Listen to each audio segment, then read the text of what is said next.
you won't see my breakfast pics. Videos of kitty cats all gussied up in pretty hats. You'll have to wait. I hope it's not a tragedy. I hope you don't get mad at me. It's a beautiful day. I'm running away. All right, here on the top left-hand side of Echo Ladder Edition, we have our victor for the last two matches, currently up 2-0. It's the Purple Terran, coLqxc. And here on the bottom right-hand side of that very same map, it's our red Zergy McFerguson representing Swizzle. It's Warren. And this time around, Warren has chosen the red color, which is very nice, very striking for the Zerg. I think it goes well with their aesthetic. And we'll have to see if this newfound confidence can lead him to a victory against the enemy Terran player in the top left. Yeah, I sent him a PM telling him to shake it out. He's got this. I mean, he's a solid player. I love this guy. Absolutely, he is. And again, that first game, if you missed it there, that was an amazing back-and-forth game. It could have been Warren's at any point. In the end, coLqxc did pull it out, but I would not call that, a stomping by any means. No. So let's talk about this map. What benefits, what features in this map are going to play a role here? I would have to say the biggest feature in this map would just be the multiple, I'd say, attack paths and the different ramps that are available. I think that's something that is pretty prevalent in this later batch of maps for the current ladder, is just the fact that at the top of the ramp, you have the advantage against people at the bottom of the ramp. And so pretty much everywhere you go, there's going to be a time when you're retreating, you take the top of a ramp, you can turn around and maybe turn the tables on a force that is chasing you. Indeed. I really like that low ground middle section there. It kind of reminds me of Daybreak on this map, because you've got the ramps leading up and then you've got that area contested in the middle. It really allows you to split this map along the diagonal. And in fact, that's one thing I really like here. And in addition to that, holding three bases is not that difficult on this map. They're really clustered well in those pockets. They are, especially the natural. I mean, it's very, very nice. You can hold it there. The third base only has the two ramps. Moving on up to it, you can take down that cooling tower to provide additional protection against incoming attacks, which is nice. Indeed. We've got the scout coming in here now for Warren. He's getting a read on this very fast expansion here for coLqxc, and this is basically the same build we saw last game. Could this be another Hellbat all-in? It could be, although we did see Spawning Pool first coming down from Warren. He wants to have Lings out. He wants to have speed to defend against this stuff. He's actually sending, 6 Zerglings across the map. He's going to try to delay or slow down the production at this natural here for coLqxc. Let's see if he's going to be successful. He should be able to punish this. We were actually talking about the Spawning Pool first build earlier. This allows him to pressure a fast expand in the event that he sees it, but it also allows him to get those mutas out faster. And we saw last game just how crucial that is. Bunker, boom. Forces the cancel on the bunker, going to try to get it up into the main here, not quite able to do it. There's a Marine at the top of the ramp here. Warren decides instead to go for some hit points against that command center and slow down the production of SCVs and of mules for the Terran player. And is that just me, or did he force a cancel on that orbital command? Did it complete? No, it completed. It completed. It is an orbital. Yeah, it is an orbital. It did complete. He waited for that and then lifted off. Yeah, nice move there by coLqxc.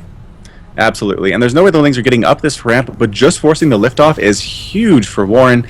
Actually taking a third base on the back of this. He says, all right, I got the Terran contained on one base. I am scouting him out. If he wants to send something across the map, I am ready for him. I can be ready for it while taking a third base. You have to admire the confidence. Yes, sir. Guys, just heads up, Petraeus does apologize to the viewers. He just sent me a message. WCS went way too long, but he gives everyone a shout out and says, Warren, go, represent the Zerg. That was a classy move from Petraeus. I hope he did well in his matches at WCS. Indeed. Hopefully someone in chat can let us know how he did, because I have not had a chance to check the results. But take a look here. We've got the third base going down for Warren. This is a very fast third. The perfect response to what he's doing. He is forcing coLqxc basically onto one base. coLqxc has great SCV production, great mule production, but he's capped out. He is. I mean, again, being stuck on one base is not what you want to be as a Terran player. Hellions trying to get out there. The Zerglings do chase him back a little bit. They all get roasted up, though. And now the Hellions have free reign to move on out and see exactly what he's been missing while he's been trapped inside his main. Yeah, those were sacrificial lings. He never even got ling speed. He knew those were going to die. He's working on his gas now. He may cut ling speed out of his build entirely for a moment just so he can get faster Mutalisks. I don't know if that's a wise choice, but it looks like that's what he's doing. Yeah, I mean, Spinecrawler at the front. We actually are not upgrading to a lair quite yet. I don't know how fast these mutas can be if that's the plan. Dude, this is epic, man. The creep spread, great here for Warren. He is really stepping up his game this game. He is. Spinecrawler poking away at the Hellion. Queen going down too. Can they take down one? Yes, one Hellion does die. Other one just basically here for scouting. Going to try to get a couple drone kills, but isn't likely to be able to do so with some good micro here. Oh, does get a single drone kill though. And now the Hellion says, all right, I'm going to try to hide in the corner. I am faster than a Queen, but some good angles, some good micro. I will be able to get out of here, maybe stopping to try to take down drones, and that is the death of him as he explodes in a fireball right next to the spawning pool. So you think you can micro, huh? Well, we've got invisibility coming for some Banshees. Currently a Banshee in production with one on the field, so he's got two Banshees. He's working on another factory. So, yet again, mech. Yes, a lot of mechs, 6 Hellions on the field, along with that Banshee, walling up the natural is coLqxc and moving out across the map. This creep spread, though, is almost insane for Swizzle. I mean, he's got creep moving up the ramp, up into almost to the other half of the map at this point. That's going to be very nice in defending against these Hellions. What is he making in defense? He does have a Spire coming up. It's a long way off, though. He needs something to defend against these guys, and a single or a pair of Spinecrawlers is not going to do it. Okay, so here's the strat for coLqxc. He does not have that much gas. Being locked on one base forced him, if he's going mech, it's Hellbats, and the armory is halfway done. He's got 3 factories worth of production. This is going to be brutal. Swizzle needs to get the Roaches and the Mutalisks out now. He does have the Roach Warren on the way. The Spire is about halfway up. Every second counts at this point, though. We'll have to see if he can get it out in time or not. Wow, this is going to be a nail-biter, guys. The creep spread, definitely going to play a role. He's got the ling speed now. He basically just needs to get the perfect surround on the Hellbats and bring the Roaches in. The Roaches are going to buy the time for the Mutalisks, and hopefully the Mutalisks are going to be there to clean up the Banshees in the nick of time. The Queens have to stay alive. We did get a WCS update from Waiting to be Banned in chat. He says Petraeus did qualify. Was looking really good. Awesome, dude. Awesome. So, hooray for Petraeus. Alright, so we are cleaning up the creep here with these Hellions, with this Banshee, just trying to keep it from getting too out of control. Doing a good job with that. We'd have a small group of Lings coming along the left side, though. They're going to try to, I guess, delay this third base. Might be able to do so. We'll see what they try to do. Well, here we go. The Queens are taking a lot of damage. He's going to, yep, perfect transfuse there. Ling's going to swing up here. This is a great counterattack, guys. Zergi's counterattacks are your bread and butter. Now the Hellion's going to clean up the Lings, but this is buying time for Warren. Warren now getting the Mutalisks out on the field and the Infestation Pit going up. This is a very fast Infestation Pit. This could be an Ultra build. Nice run by right into the natural, and even some units going into the main as well. This is a really slow composition by coLqxc. Even the Hellions having a hard time here against the Lings. Yeah, excellent play. There are now 11 Mutalisks on the field, flying on up, seeing what they can harass, taking down so many SCVs here at the third base for coLqxc. Magic boxing this Thor. Are they going to be able to kill it? No, not with repairing SCVs, but they can take down a few Hellions before they're forced to retreat and regroup at the front of the base. Indeed. Now he just needs to pull these Mutalisks back, but they're getting pulled in by the Thors. He's got to be really careful not to let that happen. Mutalisks have great regeneration and Heart of the Swarm, but he's got to make sure he doesn't lose them while they're regenerating.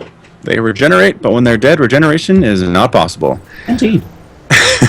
Fourth base now coming up for Warren in response to the third base that's already down for coLqxc.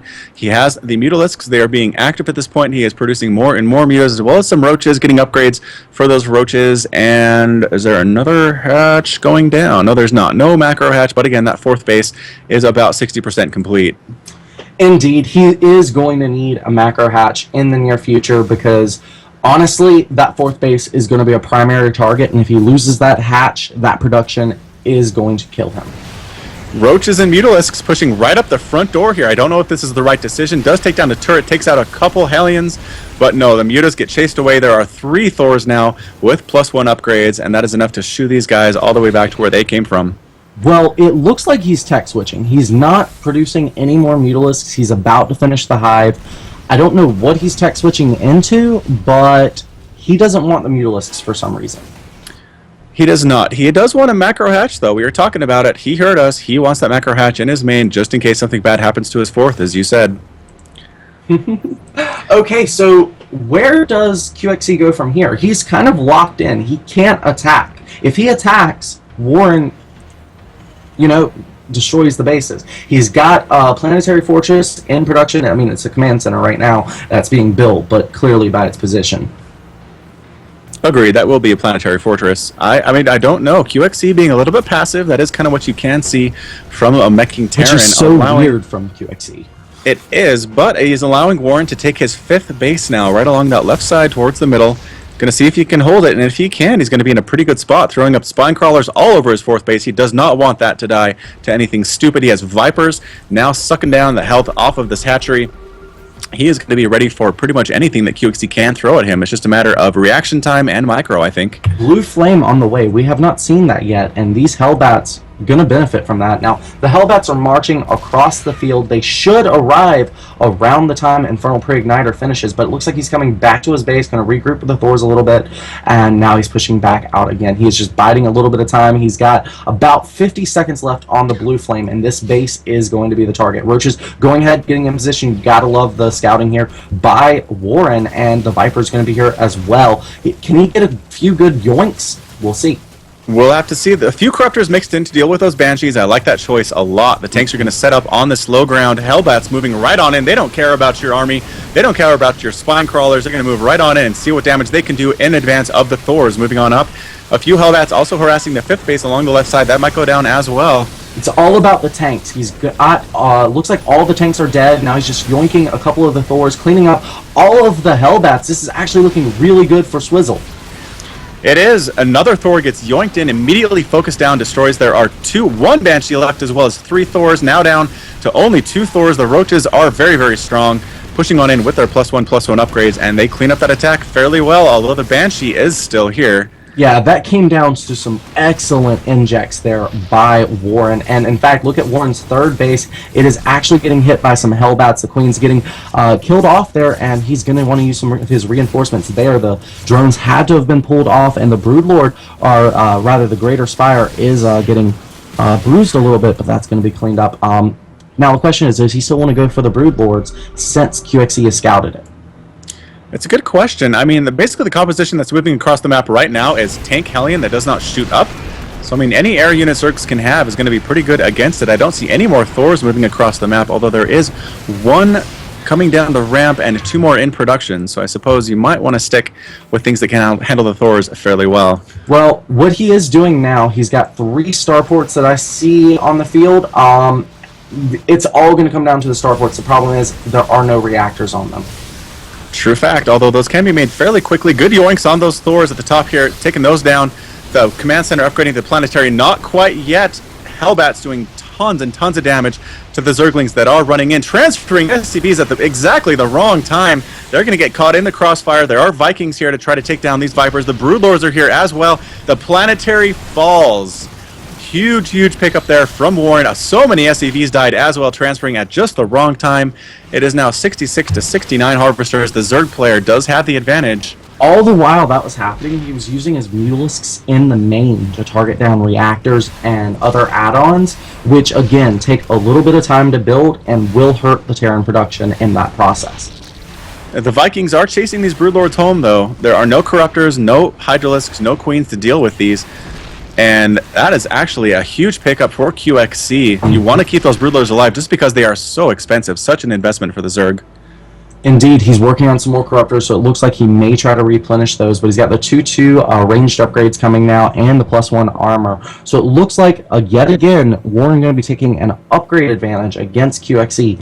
Now, let's talk about the strategy behind what Warren just did. Yes, he traded some very valuable units, but with that said, he took out a base, And QXE is going to be taking a long time to get back his production. He lost valuable units like tanks and Thors, and he killed out tech labs, which means that for probably 3 to 5 minutes, Warren is safe from aggression.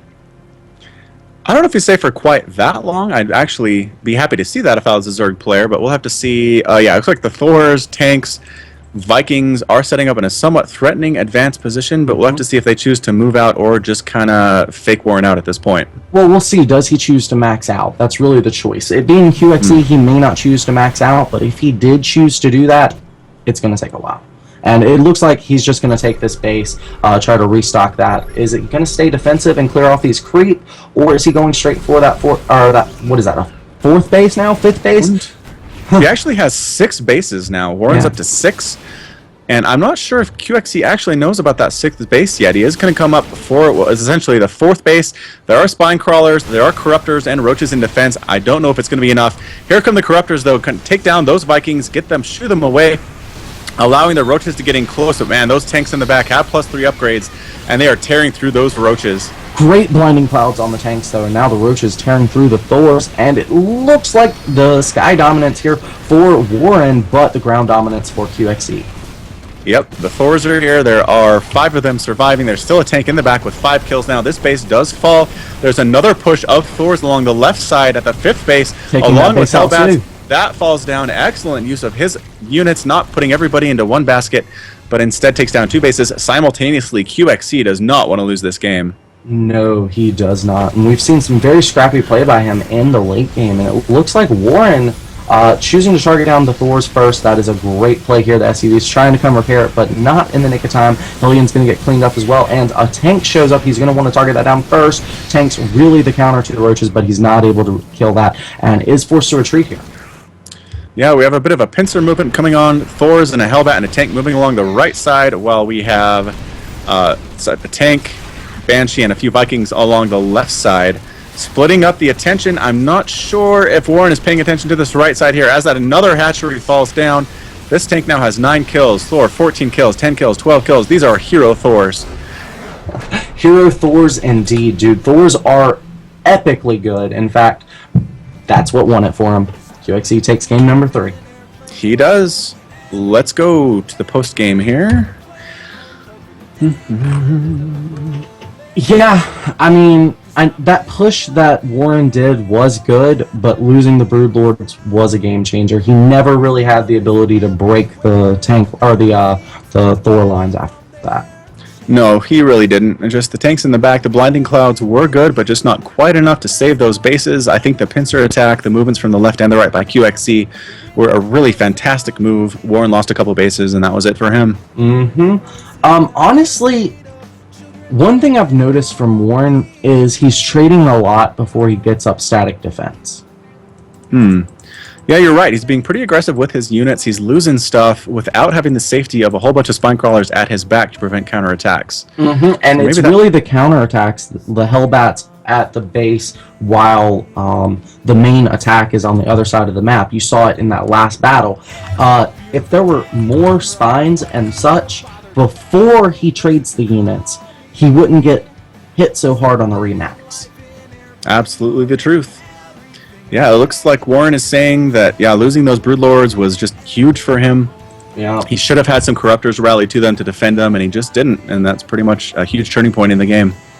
Yeah, they're actually discussing the match. I'm pretty interested. He actually had Corruptors.